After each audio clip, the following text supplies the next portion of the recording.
அப்போஸ்தலர் நடபடிகள் 9ஆம் அதிகாரம் 15. அதற்கு கர்த்தர், நீ போ, அவன் புறஜாதிகளுக்கும் ராஜாக்களுக்கும் இஸ்ரவேல் புத்திரருக்கும் என்னுடைய நாமத்தை அறிவிக்கிறதற்காக நான் தெரிந்து கொண்ட பாத்திரமாய் இருக்கிறான். நம்முடைய நிலவரம் என்னங்கிறத நம்ம புரிந்து கொள்ள வேண்டியது அவசியம். நம்முடைய ஜீவியத்துல கர்த்தர் என்ன எதிர்பார்க்கிறார், நாம் என்ன பாத்திரங்கள் அப்படிங்கறத புரிஞ்சுக்கணும். நாம் தெரிந்து கொண்ட பாத்திரங்கள், சூசன் வெசல்மா, ஆண்டவர் தெரிந்து கொண்ட ஒரு பாத்திரம் நாம். ஆனா இப்ப நம்முடைய நிலவரம் என்ன? ஆண்டவர் அழைப்பு இல்லாம, ஆண்டவருடைய தெரிந்து கொள்ளுதல் இல்லாம நம்ம இந்த மார்க்கத்துல வந்திருக்க மாட்டோம். அழைக்கப்பட்டவர்கள் அநேக, தெரிந்து கொள்ளப்பட்டவர்களோ சிலர். எத்தனையோ பேருக்கு தரிசனங்கள், வெளிப்படுத்தல்கள், அழைப்பு, நன்மை, தரிசனம் இதெல்லாம் கிடைக்குது. ஆனா ஒரு சிலரை கர்த்தர் தெரிந்து கொள்ளுகிறார். அப்போஸ்தலனாகிய பவுல் ஒரு தெரிந்து கொண்ட பாத்திரம். நாம் ஒவ்வொருவருமே அழைக்கப்பட்ட, தெரிந்து கொண்ட பாத்திரங்கள். ஆனா இப்ப நம்முடைய நிலவரம் என்ன? இப்ப நம்முடைய நிலவரம் என்னங்கறத நம்ம விளங்கிக்கணும். இல்லன்னு சொன்னா அபிஷேகம் ஊற்றப்படும், ஆனா ஒண்ணுமே இருக்காது. அபிஷேகம் ஊற்றப்படும், ஆனா நம்ம சும்மா ஆவில் அறிஞ்சிட்டு போன மாதிரி தான் இருக்கும். சங்கீதக்காரன் சொல்லுகிறான், நான் ஒரு சூழ்நிலையில உடைந்த பாத்திரமாய் மாறிவிட்டேன்னு சொல்றான். தாவீது சொல்றான், சங்கீதக்காரனை பத்தி நீங்க படிக்கும் போது, நான் உடைந்த பாத்திரம் போலானேன். சில நேரங்கள்ல நம்முடைய நிலவரம் இப்படித்தான் ஆயிருக்கு, உடைஞ்சி நொறுங்கி. தெரியுமா? தாவீது சொல்றான், நான் உடைந்த பாத்திரம் போலான். சங்கீதம் 31:12. செத்தவனை போல எல்லாராலும் முழுவதும் அழக்கப்பட்டேன், உடைந்த பாத்திரத்தை போலானேன். இப்ப நிலவரம் ரொம்ப ஒஸ்ட் ஆயிடுச்சு. இப்ப எத்தனை பேர் இந்த மாலை வேளையில உடைஞ்சு போன நிலவரத்துல உட்கார்ந்துருக்கீங்க? இருதயம் உடைகிறதல்ல, நம்முடைய ஜீவியமே உடைஞ்சு நொறுங்கி போன நிலவரத்துல வந்திருப்போம். இப்ப இந்த மாலை வேளையில நீங்கள் எல்லாரும் ஃபர்ஸ்ட் நான் சொன்னது போல எல்லாருமே தெரிந்து கொண்ட பாத்திரங்கள். இல்லன்னா நீங்க இங்க வர முடியாது. ஆண்டவர் நம்மை உலக தோற்றத்துக்கு முன்னே கிறிஸ்துவுக்குள் நம்மை தெரிந்து கொண்டார். உலக தோற்றத்துக்கு முன்னே கிறிஸ்துவுக்குள் நம்மை தெரிந்து கொண்டார்னு நமக்கு எல்லாருக்கும் தெரியும். அப்ப நாம எல்லாருமே தெரிந்து கொண்ட பாத்திரங்கள். அப்படியானால் இப்ப நம்ம நிலவரம் என்ன இருக்குன்னு நம்ம யோசிக்கணும். அரியன், உங்களுக்கு தெரியும், உங்க பாத்திரத்துல இப்போ ஒரு கிருபையவோ ஒரு அபிஷேகத்தையோ ஊத்துனா நிக்குமா? இப்ப இன்னைக்கு இந்த காத்திருப்பு வீட்டத்துல கொடுக்கறதான அபிஷேகம் உங்களுக்குள்ள நிலைச்சிருக்குமா? இல்ல வெளியே போன உடனே போயிடுமா? என் ஜனங்கள் 2 தீமைகளை தெரிந்து கொண்டார்கள். ஒன்று, வெடிப்புள்ள தொட்டியை தெரிந்து கொண்டார்கள். 2வது, ஜீவ தண்ணீர் ஊற்றாகி எண்ணெய் விட்டு விட்டார்கள். வெடிப்புள்ள தொட்டியை வச்சுக்கிட்டு தண்ணியை ஊத்திட்டே இருக்க வேண்டியதான். அது என்ன செய்யும்? ஒரு டைமுக்கு பிறகு ஃபுல் அலிக்காயும் ஒண்ணுலாம் போயிடும். இதே போலதான் ரசமும் சிந்தி துருத்தியும் கிழிஞ்சு நாம் அபிஷேகம் பெற்று பெற்று போய்கிட்டே இருக்கிறோம். உடைஞ்சு போன பாத்திரங்களாய் இந்த கூட்டத்துல எத்தனை பேர் வந்திருக்கீங்க? நீங்கள் எல்லாம் தெரிந்து கொள்ளப்பட்டவர்கள் தான். சூழ்நிலைகள், வேலையில, ஊழியங்களில, குடும்பங்களில, சூழ்நிலைகளில் நீங்க சிக்கும் பொழுது உங்களோட பாத்திரம், அந்த தெரிந்து கொண்ட பாத்திரம் உடைஞ்சு போயிடுது. அறியாமையிலேயோ, அறிஞ்சிலோ, அறிந்தோ, துணிந்தோ, துணிகரமாகவோ, நம்முடைய மதியினத்தினால, கவனயினத்தினால நாம் உடைஞ்சு போயிடுறோம். சில நேரங்கள்ல உடைஞ்சு போன பாத்திரமாய் மாறிடுறோம். இன்னொன்னு, ஒரு மனிதனை குறித்து சொல்லி இருக்கிறது, அவன் விரும்பப்படாத பாத்திரம் போல இருந்தான். யாருமே விரும்பாத ஒரு தன்மைக்கு இன்னைக்கு அநேக தேவனுடைய பிள்ளைகள் கொண்டு வரப்பட்டு விட்டார்கள். புருஷன் விரும்புறதில்ல, பிள்ளைகள் விரும்புறதில்ல, ஆண்டவர் விரும்புறதில்ல, பரிசுத்தவான்கள் விரும்புறதில்ல, சபை விரும்புறதில்ல, இன்னும் அப்படி வரிசையா சொல்லிக்கிட்டே போலாம். பிள்ளைகளை விரும்புறதில்ல, இவங்க யாரையும் விரும்புறதில்ல. அப்படியே இவங்களுடைய நிலவரம் சுத்தமா ஒண்ணுமில்லாம போயிருச்சு. வாசிங்க எரேமியா 48:38. மோவாபின் சகல வீடுகளின் மேலும் அதன் தெருக்களிலேயும் ஏக புலம்பல் உண்டாகும், ஒருவரும் விரும்பப்படாத பாத்திரம் போல மோவாபை உடைத்து போட்டேன் என்று கர்த்தர் சொல்லுகிறார். மோவாபை ஒரு விரும்பப்படாத பாத்திரம் போல மாத்திட்டாராம். சுத்தமா போயிடுச்சு. யெகோனியாவா அப்படின்னு ஒருத்தர் இருக்கான். அவனை சொல்றாரு, நான் விரும்பப்படாத பாத்திரம் போல அவனை தூக்கி எறிவன். எந்த அதிகாரம்? கடைசி எரேமியா தான். ஏதோ ஒரு அதிகாரத்துல கடைசியில சொல்லு, விரும்பப்படாத பாத்திரமோ. ஒருத்தனை பத்தி ஆண்டவர் சொல்லுகிறார், அவன் விரும்பப்படாத பாத்திரமா. அப்போ அவன் நல்ல மனுஷன் தான். ஒரு கட்டத்துல கர்த்தர் அவனை தூக்கிட்டாரு. விரும்பப்படாத பாத்திரம். எரேமியா 22:28. கோனியா என்கிற இந்த மனுஷன் அவமதிக்கப்பட்ட உடைந்த சிலையோ, ஒருவரும் விரும்பாத பாத்திரமோ. போதுமா? கோனியா ரொம்ப நல்ல மனுஷன். 24 வசனம் வாசிங்க. உன்னையும் உன்னை பெற்ற தாயையும். 24. யூதாவின் ராஜாவாகிய யோயாக்கீமின் குமாரன் கோனியா என் வலது கையின் முத்திரை மோதிரமாய் இருந்தாலும். எப்படி இருந்தான்? என்னுடைய வலது கரத்தின் முத்திரை மோதிரமா இருந்தான். ஆனா இப்ப என்ன கண்டிஷன்? கர்த்தர் கலத்திட்டாரு. அதனால இப்ப அவன் யாரா மாறிட்டான்? உடைந்த சிலையோ, விரும்பாத பாத்திரமோ. இப்ப யாருமே உங்களை நேசிக்கிறது இல்ல. பார்த்தா தோத்திரம் பண்ண மாட்டாங்க, கண்டுக்க மாட்டாங்க, ஒதுக்கி விட்டு போய்கிட்டே இருப்பாங்க. நீ ஒரு தெரிந்து கொண்ட பாத்திரம், ஆனா நீ உடைஞ்சு நொறுங்கி கிடக்கிற. யாரு விரும்பாத ஒரு பாத்திரமாய் நீ இப்பொழுது கிடக்கிறாய்.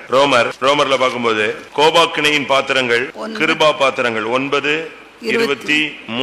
தாம் மகிமைக்காக எத்தனமாக்கின கிருபா பாத்திரங்கள் மேல் தம்முடைய மகிமையின் ஐஸ்வரியத்தை தெரியப்படுத்தவும் சித்தமாய் அழிவுக்கு எத்தனமாக்கப்பட்ட கோபாக்கினை பாத்திரங்கள் மேல் மிகவும் நீடிய சாந்தத்தோட பொறுமையாய் இருந்தாரானால் உனக்கு என்ன? இங்க ரெண்டு பாத்திரம் இருக்கு. ஒன்னு கிருபா பாத்திரம், மற்றொன்று கோபாக்கினையின் ஜட்ஜ்மெண்ட். உன் வாசல்ல நிக்கும். நீ வண்டியில ஏறினா ஜட்ஜ்மெண்ட் பின்னால வரும். நீ கடைக்கு போனாலும், வீட்டுக்கு போனாலும், வெளியே போனாலும், பிரயாணத்துல போனாலும், ஊழியத்துக்கு போனாலும், உன்னுடைய தொழிலுக்கு போனாலும் பின்னாலேயே ஜட்ஜ்மெண்ட், கோபாக்கினை நின்னுகிட்டே இருக்கும். இப்படி ஒரு வாழ்க்கை நமக்கு தேவையா? பயமும் திகிலும் கேள்வியும் குற்றச்சாட்டுகளும். கோபாக்கினையின் பாத்திரங்களா நம்ம மாறிடக்கூடாது. கிருபா பாத்திரங்களாய் நில்லுங்கள். உங்களுடைய பாத்திரம் கிருபையினால் நிரம்பட்டும். ஃபுல் பண்ணுங்க. நல்லா கவனிச்சுக்கோங்க. இன்னைக்கு கத்தர் இந்த கூட்டத்தில் இருக்கிற 120 பேருக்கும் பேசுகிற வார்த்தை இதுதான். ஊழியர்களோ, விசுவாசிகளோ, அனுபவம் மிக்கவர்களோ, இல்லாவிட்டால் புதியவர்களோ, நீங்க சபைக்கு தூண்களோ, இல்லாவிட்டால் சபைக்கு நீங்கள் கற்களோ, யாரா இருந்தாலும் சரி, கத்தர் உன்னை ஒரு தெரிந்து கொண்ட பாத்திரமாய் சபைக்குள்ளே கொண்டு வந்தார். உலகம், மாமிசம், பிசாசு, சடங்காச்சாரங்கள், சம்பிரதாயங்கள், உலக வழிபாடுகள், குடும்ப கட்டுகள், சமுதாய கட்டுகள், எல்லாவற்றிலிருந்து கத்தர் உன்னை விடுதலையாக்கி தேவனுக்காக நீ தெரிந்து கொண்ட பாத்திரமாக நம்மை ஒவ்வொருவரையும் கொண்டு வந்திருக்கிறார். வந்த இடத்துல இன்னைக்கு உடைஞ்சு நொறுங்கி நீங்க இப்போ என்ன செய்றீங்க? நிர்பந்தமான நிலவரத்தில் நம்மில் அநேகர் காணப்படுகிறோம். ஒரு கூட்டத்தாரோ விரும்பப்படாத பாத்திரமாக மாறிட்டாங்க. ஒரு காலத்துல தேவனுடைய கரத்துல வலது கரத்தின் முத்திரை மோதிரமாக இருந்தவர்கள் இன்றைக்கு அவங்களுடைய நிலவரம் விரும்பப்படாத ஒரு பாத்திரங்கள். இன்னொரு கூட்ட ஜனங்கள் கிருபா பாத்திரங்களாக தங்களை பாதுகாக்கிறார்கள். அதே நேரத்தில் அதே வசனத்திலேயே கோபாக்கினையின் பாத்திரங்களும் இன்றைக்கு சபைக்குள்ள இருக்கு. டைம் வரும்போது ஜட்ஜ்மெண்ட் நடக்கும். பாஸ்டர் சாம்னு பிரதர், ஒரு சாம்னு ஒருத்தர் இருந்தார். பல்லமையான மனுஷன், தெய்வீகமான மனுஷன். அவர் இருந்த சபையில பயங்கர குழப்பம். சண்டே சர்வீஸ்ல இந்த வாரம் தேவ கோபம் பற்றி எரியும் அப்படிம்பார். அவ்வளவுதான். அந்த வாரம் அந்த சபையில் உள்ள குழப்பவாதி செத்துருவார். இப்படியே 12 பேரோ 15 பேரோ செத்தாங்க. அவர் எந்த சர்வீஸ்ல அனௌன்ஸ் பண்றாரோ அந்த வாரம் அந்த சபையில் உள்ள ஒரு குழப்பவாதி, கோபாக்கினையின் பாத்திரங்கள் அந்த சபையில ரொம்ப பேர் இருந்தாங்க. ஒரே வாரம் ஜட்ஜ்மெண்ட், நியாய தீர்ப்பு தொடங்குகிறது பாரு. சண்டே அவ்வளவு பேரும் கிட்டு கிட்டு கிட்டு கிட்டு கிட்டு ஆடிடுவான். எவன் வீட்டுல அப்பா சாவரா, அம்மா சாவரா, அண்ணன் சாவரான்னு தெரியாது. அந்த சபையை உச்சகட்ட குழப்பத்துல கொண்டு போயிட்டான். இப்படி அந்த தீர்ப்பு கொடுத்து கொடுத்து கொடுத்து கோபாக்கினையை நிறைவேற்றியே அந்த சபையை ஆஃப் பண்ணார். நம்ம கோபாக்கினையின் பாத்திரங்களாக சபைக்குள்ள உலாவிக்கிட்டு இருக்க கூடாது. தப்புன்னு வரும். அதுல யாரு அடிபட்டு போறான்னு தெரியாது. அதனால நாம் அப்படிப்பட்ட பாத்திரங்களாக சபைக்குள்ளே இருக்கக்கூடாது. அடுத்ததாக தீமோத்தேயுல வாசிக்கும் பொழுது கனத்துக்குரிய பாத்திரம், கனவீனமான பாத்திரம், பொன்வெள்ளி பாத்திரம், மரமும் மண்ணுமான பாத்திரம். 2 தீமோத்தேயு 2:20. ஒரு பெரிய வீட்டிலே பொன்னும் வெள்ளியுமான பாத்திரங்களும் அல்லாமல் மரமும் மண்ணுமான பாத்திரங்களும் உண்டு. அவைகள் சில கனத்திற்கும் சில கனவீனத்திற்கும் ஆனவைகள். நீங்க இந்த சபையில, இந்த நாசரேத்து சபையில நீங்க பொன்னான பாத்திரங்களா, வெள்ளியான பாத்திரங்களா? அப்படின்னா என்ன? விசுவாசமான பாத்திரங்களா, நம்பிக்கையின் பாத்திரங்களா, இல்ல வெறும் மரமும் மண்ணுமா இருக்கீங்களா? அப்படின்னா என்ன அர்த்தம்? மண்ணுன்னு சொன்னா சுட்டதுக்கு பேரு மண்ணு கிடையாது, அது கல்லு மாதிரி ஆயிடும். மண்ணுங்கிறது சோதனைகள், உலகத்துல அப்படி கரைஞ்சு போயிடுவாங்க. அடுத்து மரம், அக்னி பரிசோதனை வரும்போது எரிஞ்சு போயிடுவாங்க. சபைக்குள்ள நம்ம எந்த பாத்திரமா இருக்கோம்னு யோசிச்சு பாருங்க. கனத்துக்குரிய பாத்திரமும் உண்டு, கனவீனத்துக்குரிய பாத்திரமும் உண்டு, பொன்னும் வெள்ளியுமான பாத்திரங்களும் உண்டு, மரமும் மண்ணுமான பாத்திரங்களும் உண்டு. ஆனா கத்தர் பாருங்க, இந்த மண்பாண்டத்துக்குள்ள எதை ஊத்தி வைக்கிறாரு? சொல்லுங்க. தன்னுடைய பொக்கிஷத்தை இந்த மண்பாண்டங்களில் நாம் பெற்றிருக்கிறோம். பரிசுத்த ஆவிங்கிற ஒரு பெரிய பொக்கிஷத்தை கத்தர் நம்முடைய மண்பாண்டங்களை கொடுத்திருக்கிறார். நம்ம எப்படி இருக்கோம் பாருங்க. இதை வாங்கி வச்சுக்கிட்டு அபிஷேகத்தை ஒரு சைடுல விட்டுட்டு நம்ம எப்படி இருக்கோம் பாருங்க. இந்த சபையில நீங்க கனத்துக்குரிய பாத்திரங்களா, கனவீனத்துக்குரிய பாத்திரங்களா? ஒருவேளை பாஸ்டர் உங்களை மதிக்கலாம், அக்கா உங்களை மதிக்கலாம், அம்மச்சி மதிக்கலாம், ஊழியக்காரங்க மதிக்கலாம், சபையில் உள்ள விசுவாசிகள் மதிக்கலாம். நான் அதை குறித்து சொல்லல. ஏன்னா மனுஷன் முகத்தை பார்க்கிறார், ஆனா தேவனோ இருதயத்தை பார்க்கிறார். அவர் கனம் பண்றாரா? என்னை கனம் பண்ணுகிறவனை நான், எனக்கு ஒரு ஊழியம் செய்தால் அவனை பிதாவானவர் கனம் பண்ணுவார். கத்தருக்கு உன்னை ஹானர் பண்றாரா? இல்ல கத்தர் உன்னை நெக்லெக்ட் பண்றாரா, அவாய்ட் பண்றாரா, ஒதுக்குறாரா, தள்ளி விடுறாரா? நாம் எந்த பாத்திரமாக இன்னைக்கு கர்த்தருடைய சமூகத்துல காத்திருப்பதில் உட்கார்ந்து இருக்கோம் பாருங்க. கத்தர் உங்களை ஹானர் பண்ணார்னா இம்மையிலும் மறுமையிலும் உங்களுக்கு நித்திய கன மகிமை உண்டாகும். கத்தர் உங்களை கனவீனம் பண்ணிட்டா பிசாசு தூக்கி கொண்டு போய் குப்பையில போட்டு போயிருவான். ஏன்னா தேவனே நெஞ்சிட்டாரு, தேவனே உன்னை ஒமிட் பண்ணிட்டாரு, தள்ளி விட்டுருவாரு, அவாய்ட் பண்ணிடுறாரு. வேண்டாம், சவுலை தள்ளி விட்டார்னு சொல்லி கிருபையை அவனை விட்டு விலக்கி விட்டார். நான் புறக்கணித்து தள்ளின சவுலுக்காக நீ எந்த மட்டும் வேதனைப்பட்டு கொண்டிருப்பாய் என்று சாமுவேல்ட்ட கர்த்தர் பேசினார். யோசிக்கணும். ஒரு பெரிய வல்லமையுள்ள ஒரு ஊழியக்காரர் போய்விட்டார். அடுத்த வாரம் பாஸ்டர் ஜான்பால் அவர்கள் அந்த கூட்டத்துக்கு வந்தார். ஜனங்கள்லாம் அப்செட் ஆயிட்டு இருந்தாங்க. அப்ப அவர் சொன்னார், நானும் கூட அந்த ஊழியக்காரர் போனதுக்காக ரொம்ப அப்செட் ஆயிருந்தேன். கர்த்தர் சொன்னாரு, நான் புறக்கணித்து தள்ளின அவனுக்காக நீ எந்த மட்டும் துக்கித்துக் கொண்டிருப்பாயினாரு. அதனால நான் சரியாயிட்டேன். அவரே தள்ளிட்டாருன்னா நம்ம என்ன செய்ய முடியாது, ஒண்ணுமே பண்ண முடியாது. ஆண்டவர் தள்ளிட்ட பிறகு அவன் ஊழியனோ பாஸ்டர் எவனை தூக்கி தள்ளி குப்பையில போட்டுவா, பிசாசு அடிச்சு தூக்கிட்டு போயிடுவான். நீங்கள் கனத்துக்கு தேவன் உங்களை கனம் பண்றாரா, தேவனே உங்களை கனவீனம் பண்றாரா? யோசிச்சு பாரு. நீங்க நிதானிக்கணும். இந்த கூட்டத்துல கர்த்தர் உங்கள்ட்ட தான் பேசுறார், நம்மிடத்துல தான் பேசுறார், என்னிடத்துல தான் பேசுகிறார், ஒவ்வொருவரோடும் பேசுகிறார். நாம் மரமா மண்ணா, சோதனையில் நிற்க முடியாமல், உலகத்தின் வெள்ளங்களில நிற்க முடியாமல் தடுமாறுகிற ஒரு ஜீவியமா இருக்கக்கூடாது. அக்னி பரிசோதனையில் நீ நிக்கணும்னு சொன்னா பொன்னா வெள்ளியா நிக்கணும். அடுத்து அதே 21. ஆகையால் ஒருவன் இவைகளை விட்டு தன்னை சுத்திகரித்துக் கொண்டால் அவன் பரிசுத்தமாக்கப்பட்டதும் எஜமானுக்கு உபயோகமானதும் எந்த நற்கிரியைக்கும் ஆயத்தமாக்கப்பட்டதுமான கனத்துக்குரிய பாத்திரமாய் இருப்பான். கனத்துக்குரிய பாத்திரத்தை குறித்து ஒரு வெளிப்படுத்தல் இருக்கு. அது சுத்திகரித்துக் கொள்ளும், அது பரிசுத்தமாக்கப்பட்ட பாத்திரம், அது எஜமானுக்கு உபயோகமான பாத்திரம், எந்த நற்கிரியையும் செய்ய ஆயத்தமாக்கப்பட்ட பாத்திரம். இந்த கனத்துக்குரிய பாத்திரத்தை எப்பவும் சுத்திகரிச்சுட்டே இருப்பாங்க. இந்த கனத்துக்குரிய பாத்திரங்கள் யாருன்னு கண்டுபிடிக்கணும்னா அவங்கள பார்க்கலாம், கண்டுபிடிச்சிடலாம். அவங்க எப்பொழுதுமே தங்களை சரிப்படுத்திக்கிட்டே இருப்பாங்க. ஒரு வசனம் கிடைச்ச உடனே, ஒரு வார்த்தை கிடைச்ச உடனே, ஒரு சுத்திகரிப்பு கூட்டம் கிடைச்ச உடனே, ஒரு 10 நிமிஷம் கிடைச்சா, ஒரு 20 நிமிஷம் கிடைச்சா உடனே தங்களை என்ன செய்வாங்க? அவங்க அந்த கனத்துக்குரிய பாத்திரங்கள் நீங்க கண்டுபிடிக்கணும்னா ஒரு அடையாளம், எப்பவும் அவங்க நினைச்சுக்கிட்டே இருப்பாங்க, சுத்திகரிச்சுக்கிட்டே இருப்பாங்க. ரெண்டாவது, எப்பொழுதும் அவங்க பரிசுத்தத்தை காத்துக்கிட்டே இருப்பாங்க. மூணாவது, எஜமான் அவங்களை யூஸ் பண்ணிக்கிட்டே இருப்பாரு. ஆண்டவர் பேசுவாரு, ஒரு தரிசனம் கிடைக்கும், ஒரு வெளிப்படுத்தல் கிடைக்கும், ஒரு எச்சரிப்பு கிடைக்கும், ஒரு சிட்சிப்பு கிடைக்கும், ஒரு கண்டிப்பு கிடைக்கும், ஒரு அடி கிடைக்கும். அவனை தூக்குவாரு, கனப்படுத்துவாரு, சுமப்பாரு, அவனை தாங்குவாரு, ஏந்துவாரு. அதாவது அவர் தகப்பன், இவன் பிள்ளை. அதனால முழு உரிமையோடு அவனை என்ன செய்யறாரு? எஜமான் உபயோகப்படுத்துகிறார். அடுத்து எந்த நற்கிரியும் செய்ய என்ன சொன்னாலும் செய்வாங்க. அவங்களை கர்த்தர் எடுத்து யூஸ் பண்ணுவோம். எல்லாரும் கண்களை மூடுவோம். கொஞ்ச நேரம் டைம் தரேன். நானு ரொம்ப போராடிதான் இந்த வார்த்தையை வாங்கிட்டு தான் உங்களுக்கு சொல்றேன். நீ நாம் எந்த பாத்திரம் கர்த்தர் நம்முடைய சபையில, உலகத்திலிருந்து, மனுஷன்ல இருந்து, பூமியில இருந்து, மற்ற சபைகள்ல இருந்து, நம்முடைய சமுதாயத்திலிருந்து, ஜாதியில இருந்து, குடும்பங்கள்ல இருந்து, பயங்கர போராட்டங்கள்ல இருந்து, பிசாசு, செய்வனை, ஏவல், பில்லி சூனியம், வியாதி, மரண பிடிகள்ல இருந்து ஒரு தெரிந்து கொண்ட பாத்திரமா இங்க கொண்டு வந்தாரு. ஆனா இங்க வந்த நிலவரத்துல நாம் உடைஞ்சு போய் கிடக்கிறோம். விரும்பப்படாத பாத்திரங்களாய் மாறிட்டோம். கர்த்தர் ஹானர் பண்ணலன்னா வேற உன்னை யார் ஹானர் பண்ண போறா? எல்லாரும் கண்களை மூடுங்க, முடிந்தால் முழங்கால் போடுங்க. ஆண்டவரே, இந்த சபையில நான் ஒரு மரமான பாத்திரமா இருக்கக்கூடாது, மண்ணான பாத்திரமா இருக்கக்கூடாது, கனவினத்துக்குரிய பாத்திரமா இருக்கக்கூடாது, கோபாக்கினையின் பாத்திரமா இருந்துடக்கூடாது, யாரும் விரும்பாத பாத்திரமா நான் போய்விடக் கூடாது.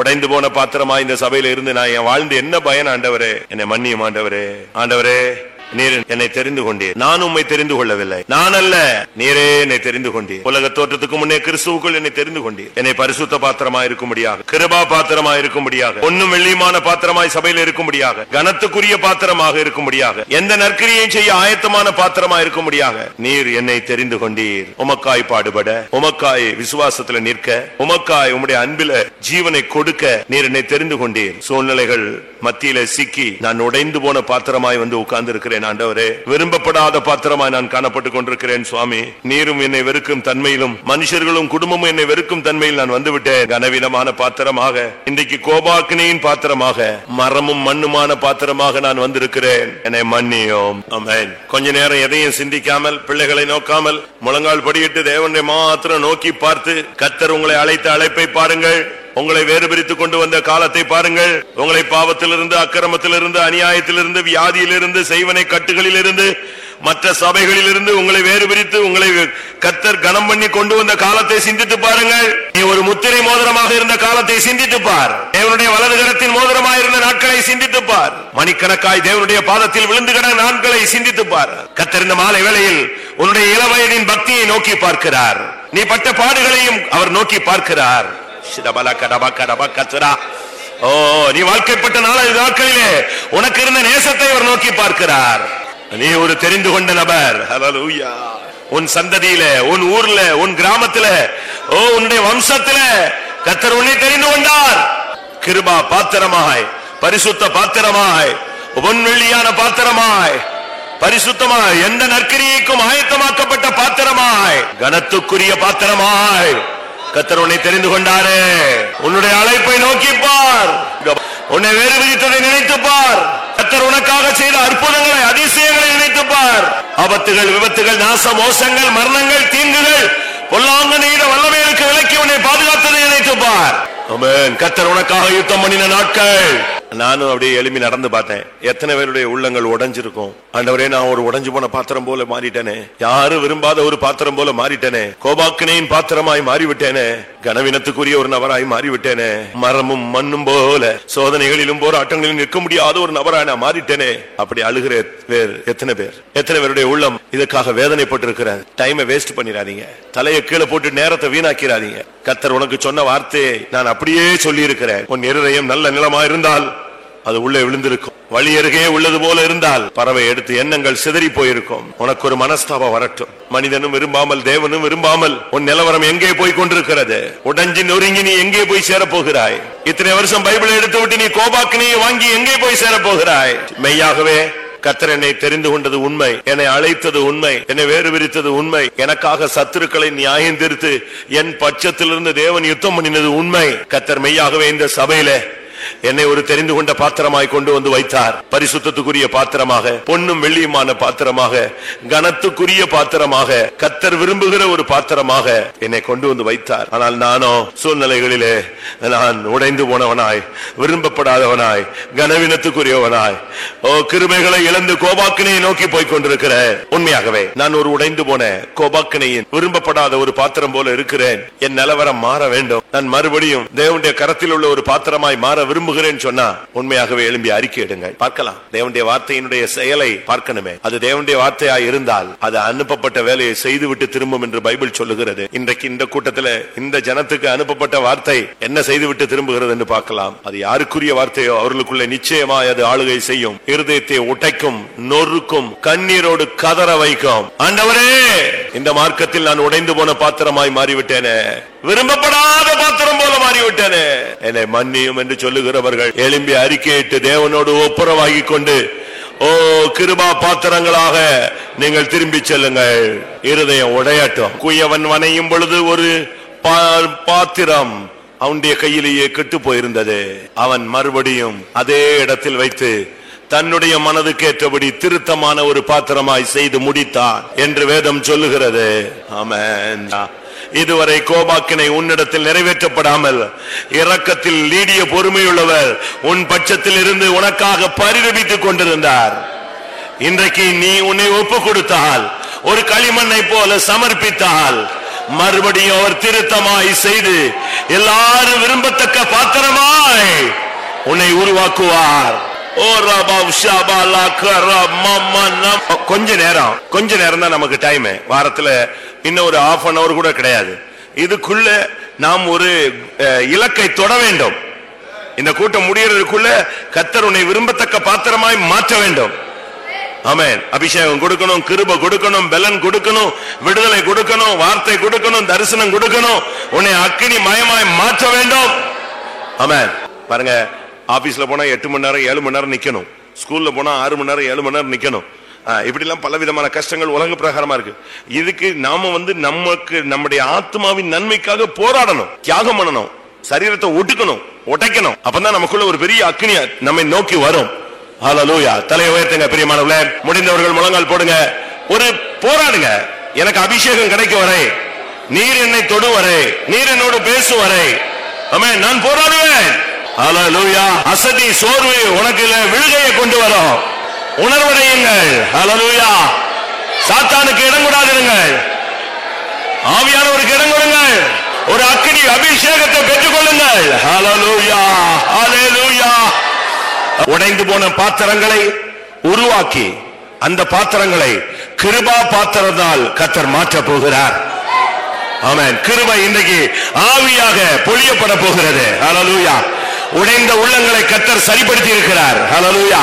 உடைந்து போன பாத்திரங்களை உருவாக்கி இருக்கிறார். ஆமென். உங்கள் பாத்திரங்களை நிரப்பிக் கொள்ளுங்கள். ஆமென். கூட்டம் முடிய போகிறது. நீங்கள் கூட்டம் முடியும் பொழுது சொல்ல வேண்டும், என் பாத்திரம் நிரம்பி வழிகிறது. ஹல்லேலூயா, ஹல்லேலூயா. அபிஷேகத்தினால், கிருபையினால், வல்லமையினால், பலத்தினால், ஜீவனால் கர்த்தரை நிரப்பினார். ஓ ஜீசஸ். ஆமென். கர்த்தருடைய பலன் இறங்குகிறது. ஹல்லேலூயா. உன்னதத்தின் பலன்.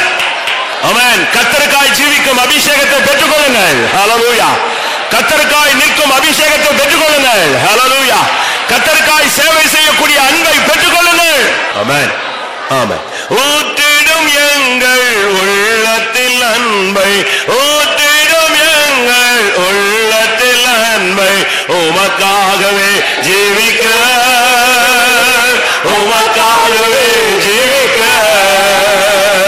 ஊற்றிடும் எங்கள் உள்ளத்தில் அன்பை, ஊற்றிடும் எங்கள் உள்ளத்தில் அன்பை, உமக்காகவே ஜீவிக்க, உமக்காகவே ஜீவிக்க. ஊற்றிடும் எங்கள் உள்ளத்தில் அன்பை, ஊற்றிடும் எங்கள் உள்ளத்தில் அன்பை, உமக்காகவே ஜீவிக்க, உமக்காகவே ஜீவிக்க.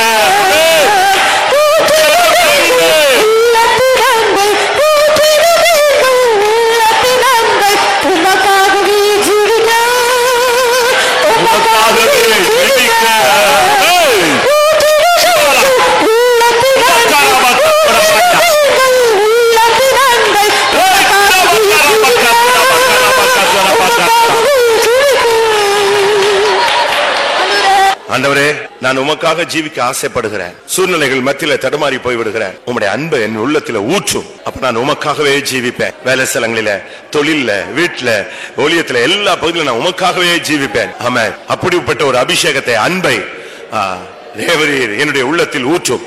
எத்தனை பேருக்கு வேணும்? எத்தனை பேருக்கு தேவை? என் உள்ளத்தில் அந்த அன்பை ஊற்றும். நான் உமக்காக ஜீவிப்பேன். எல்லாரும் ஒருமனப்பட்டு பாடுங்கள். ஹல்லேலூயா. வாயை திறந்து வைராக்கியத்தோடு கேளுங்கள். ஹல்லேலூயா. நான் உனக்கு வேலி அடைத்து வைத்திருக்கிறேன். இதுவரை நான் உனக்கு அடைத்து வைத்திருந்த வேலியை நான் பிடுங்கவில்லை. நீ என் வேலிக்குள், என் பாதுகாப்புக்குள் நீ மறைந்திருக்கிறாய். ஒருபோதும் உன்னுடைய வேலி பிடுங்கப்படாதபடி நீ கவனமாயிரு. என் நாமத்தை உனக்குள் மகிமைப்படுத்தும்படியாக நான் வாஞ்சிக்கிறேன். என் நாமத்தை உனக்குள் பிரஸ்தாபப்படுத்தும்படியாக நான் வாஞ்சிக்கிறேன். நான் ஒரு திரிகை கல்லை பார்க்கிறேன். இயந்திரம் அரைக்கிற திரிகையை நான் நோக்கி பார்க்கிறேன். 2 பேர் அரைப்பார்கள். ஒருவன் எடுத்துக் கொள்ளப்படுவார், ஒருவர் கைவிடப்படுவார். நீ எந்த கூட்டத்தில் இருக்க போகிறாய்? என் வேலிக்குள் இருக்கும் வரை உன்னுடைய நாமம் மகிமைப்படும். என் மறைவுக்குள் ஒளிந்து கொள். இன்னும் உன்னை தாழ்த்து. இன்னும் உனக்குள் ஒரு பெரிய தாழ்மையை நான் எதிர்பார்க்கிறேன். இன்னும் நீ வெறுமையாக்கப்படும்படியாக நான் வாஞ்சிக்கிறேன். நான் உன்னை இழந்து போக விரும்பவில்லை. உன்னை தாழ்த்தினால் நீ நிலைநிறுத்தப்படுவாய். எல்லாரும் கொஞ்ச நேரம் நம்மை தாழ்த்துவோம். பிரியமானவர்களே, கர்த்தர் நம்மோடு போராடி கொண்டிருக்கிறார். ஆமென். இன்னும் ஒரு சில நிமிடங்கள் இருக்கிறது. ஹல்லேலூயா. ஆண்டவருடைய வேலைக்குள்ளேயே மறைந்து கொள்ளுங்கள். ஆமென், ஆமென். கர்த்தருடைய வல்லமைக்குள்ளேயே நீங்கள் இணைந்து கொள்ளுங்கள். ஆமென். ஹல்லேலூயா, ஹல்லேலூயா. விரும்பப்படாத பாத்திரம் போல உடைந்த நிலவரத்துல, நியாய தீர்ப்பை நோக்கி பயணப்பட்ட நிலவரத்துல நான் வந்தேன். கர்த்தர் என்னை சுத்திகரித்தார், இரக்கம் பாராட்டினார். என்னை கிருபா பாத்திரமா கர்த்தர் என்னை மாற்றினார். இரக்கத்தில் ஐஸ்வர்யம் உள்ளவர். என்னை நேசித்து மறுபடியும் என்னை தம்முடைய ஆவியினால் நிரப்பினார். எத்தனை பேர் அப்படி சொல்ல முடியும்? அப்படி சொல்லுறவர்கள் கரங்களை உயர்த்தி துதியுங்கள். உடைந்த பாத்திரமாய் வந்த என்னை கர்த்தர் ஒரு விசை செப்பனிட்டு என்னை உருவாக்கினார். என்னை உருவாக்கினது மாத்திரமல்ல, தன்னுடைய வல்லமையினாலும் பலத்தினாலும் அபிஷேகத்தினாலும் ஒரு விசை என்னை நிரப்பினார் என்று சொல்லுகிறவர்கள் கரங்களை உயர்த்தி துதிப்போம். மெய்யாகவே இந்த கூட்டத்தில் கர்த்தருடைய கண்கள் நம்மை தேடி கண்டுபிடித்து நம்மோடு இடைப்பட்டது. அவர் நம்மோடு பேசினார், நம்மை உயிர்ப்பித்தார். அதற்காக ஸ்தோத்திரம் பண்ணுவோம். ஆமென். இந்த நாட்களில் தொடர்ச்சியாக வைராக்கியமாக கர்த்தர் தம்முடைய ஜனத்தோடு இடைபட முடியாது. ஸ்தோத்திரம் பண்ணுவோம். தொடர்ச்சியான தேவ சமூகத்துக்காக ஸ்தோத்திரம் பண்ணுவோம். எல்லா மகிமையும் அவருக்கே செலுத்தி ஸ்தோத்திரம் பண்ணுவோம்.